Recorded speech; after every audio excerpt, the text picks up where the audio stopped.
ये सवाल देखिएगा गौर से। ये सवाल कर रहा है कि हमारे पास एक सेमी सर्कल है जिसका सेंटर ओ है। सेमी सर्कल का सेंटर ओ है, यहाँ पर बना नहीं है तो हम बना लेते हैं कि भाई हमारा सेमी सर्कल है और इसका सेंटर ओ है। सेंटर कहाँ, यहाँ कहीं होगा। ए बी हमारा डायमीटर है तो ए बी डायमीटर हो गया। ये वाली जो लाइन है ये ए बी डायमीटर हो गया।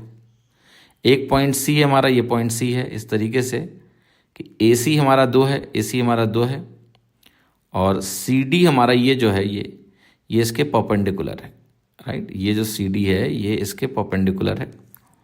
सी डी हमारा 2√3 के बराबर है, ये 2 है, ये 2√3 है, ये 90 डिग्री है। हमें इस शेडेड रीजन का एरिया बताना है, राइट। यहाँ पर देखिए एक चीज़ और सवाल में ऐड कर देता हूँ ताकि कोई कन्फ्यूज़न ऐड नहीं होना चाहिए, जो लिखा नहीं है लिख देता हूँ कि ये जो ये 3 सेमी सर्कल हैं, एक का सेंटर आपका ओ है, राइट। एक सेमी सर्कल आपका जो दिख रहा है उसका डायमीटर ए बी है। एक सेमी सर्कल है जिसका डायमीटर ए सी है, ये भी सेमी सर्कल है, और ये भी सेमी सर्कल है, इसका डायमीटर सी बी है, ठीक है। तो ये ध्यान रखिएगा कि 3 सेमी सर्कल यहाँ पर है। ये मेंशन नहीं है सवाल में, आइडियली होना चाहिए। दिख तो रहा है वो ठीक है, बट मेंशन भी होना चाहिए, ठीक है। ये चीज़ मेंशन होनी चाहिए, क्लियर है कि नहीं। वरना ऐसे तो यार कुछ भी हो सकता है, ये कोई ज़रूरी थोड़ा ना कि ये सेमी सर्कल ही बनेगा, ठीक। इसलिए मेंशन होना चाहिए अलग से कि भाई ये 3 सेमी सर्कल हैं, तब मुझे शेडेड रीजन का एरिया बता दो, क्लियर। तो जरा इसको समझने की कोशिश करते हैं कि आपको अगर समझा पाऊँ तो अच्छी बात है। लेट अस सी, ओके ओके। तो अब इसको सॉल्व करेंगे फटाफट, कोई बहुत मुश्किल आपको मैं आने नहीं दूंगा इस सवाल में।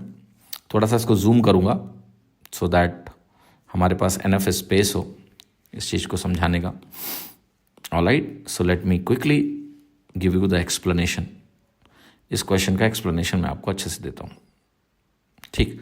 सो देखो सबसे पहले तो मुझे दिया है कि ये 2 के बराबर है, दिस वैल्यू इज 2 लिख दिया। ये वैल्यू हमारी 2√3 के बराबर है और ये हमें 90 डिग्री दिया है। और मैंने फिर से ये चीज़ समझाई कि ए सी और बी सी, ठीक है, भी डायमीटर हैं रेस्पेक्टिव सेमी सर्कल के। तो ये मामला जो केस है 3 सेमी सर्कल्स का है, कोई कंफ्यूजन नहीं होना चाहिए आपको, ठीक है। सवाल में नहीं लिखा है तो ये मैंने अलग से बता रहा हूं आपको, जान लीजिएगा। अब इसको अगर आप गौर से देखें इस सवाल को, और मैं ए से लेकर डी तक की पॉइंट को ज्वाइन कर दूं, लेट से कलर चेंज करके रेड से ज्वाइन कर देता हूं, और बी से भी मैं डी को ज्वाइन कर दूं, क्योंकि मुझे किसी भी तरह से यहाँ किसी जो वैल्यूज़ दी हैं उनमें से रेडियस हमें सारे निकालने पड़ेंगे। तो इसका रेडियस तो मुझे पता है, जिसका डायमीटर ए सी है, कि एक रेडियस हो जाएगा। तो इसका रेडियस मुझे पता है R1 = 1। अगर हम इसका रेडियस निकालें तो हम कह सकते हैं इसका रेडियस जो है, अगर हम इसका रेडियस R1 मानते हैं तो R1 की वैल्यू 1 हो गई, क्योंकि डायमीटर 2 हो गया, बाकी कुछ नहीं पता है। तो कैसे सॉल्व करेंगे देखिए। अगर ये 90 डिग्री है, अगर ये 90 डिग्री है, ये हमारा 2 है, ये हमारा 2√3 है, तो कुछ चीज़ें आपको पता लग गई कि ये हमारा एंगल 30 डिग्री है कि 60 डिग्री है। एक्चुअल में ये एंगल 60 डिग्री है। आप कहोगे कैसे? क्योंकि जब भी परपेंडिकुलर और बेस का रेशियो √3 हो जाता है, आप चाहे tan लगा लो, tan थीटा, आप tan थीटा लगा के भी देख सकते हो कि tan थीटा यहाँ √3 बन जाएगा, तो थीटा हमारा 60 डिग्री हो जाएगा।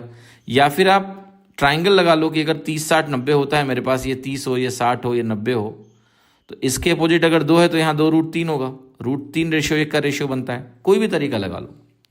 तो जैसे ही आपको ये वाला एंगल दिख गया कि ये 60 डिग्री है, और ये भी पता होगा आपको प्रॉपर्टी की डायमीटर जो होता है वो सर्कमफरेंस पे 90 डिग्री का कोण बनाता है, ये प्रॉपर्टी है सर्कल के, तो ये 90 हो गया, और ये 90 हुआ तो ये एंगल हमारा 30 डिग्री यानी 30 डिग्री हो गया।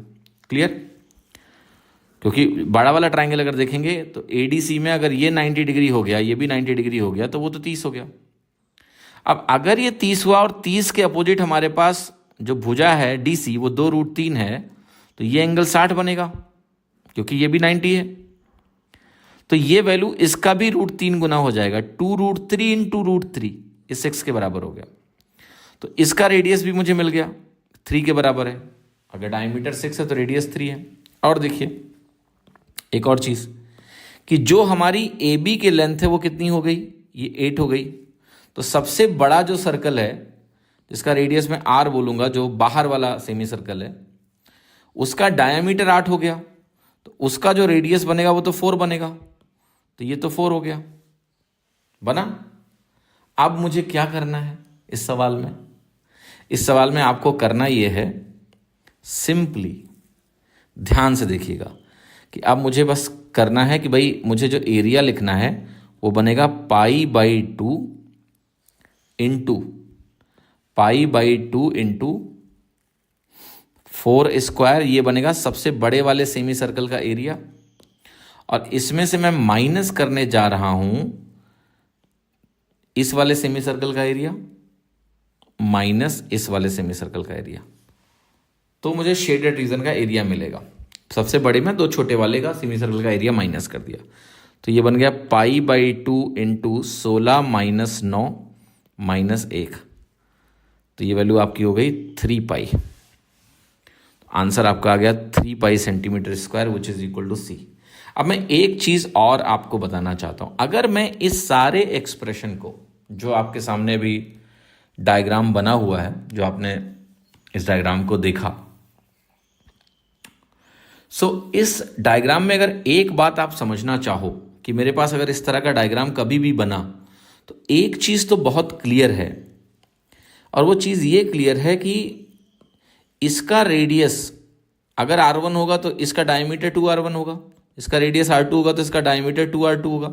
अगर 3 सेमी सर्कल हैं, फॉरगेट अबाउट दिस एंगल, ये सब छोड़ दो, अभी एंगल क्या है नहीं है, मैं कह रहा हूं सिर्फ कि अगर 3 सेमी सर्कल ऐसे बनाए गए, तो ये अगर 2R1 का डायमीटर है, ये 2R2 का डायमीटर है, तो एक चीज तो क्लियर हो गई ना मेरे को कि R की जो वैल्यू होगी वो R1 प्लस R2 के बराबर हो जाएगी, क्योंकि 2R डायमीटर जो सबसे बड़े वाला है वो 2R1 प्लस 2R2 के बराबर होगा। और अगर ये चीज़ आपने लिखी और आप शेडेड रीजन का एरिया निकालने गए, तो आपको मिलेगा यहाँ पर आपको मिलेगा सिंपली R², यहाँ पर मिलेगा R² minus R1² minus R2²। और R की वैल्यू अगर आप R1 प्लस R2 रख देंगे और होल स्क्वायर करेंगे, तो यहाँ पर आपको वैल्यू मिलेगी सिंपली 2R1R2, क्योंकि R1² और R2² कट जाएंगे। तो आपका फाइनल आंसर जो बनेगा वो बनेगा πR1R2। शेडेड रीजन का एरिया बनेगा πR1R2।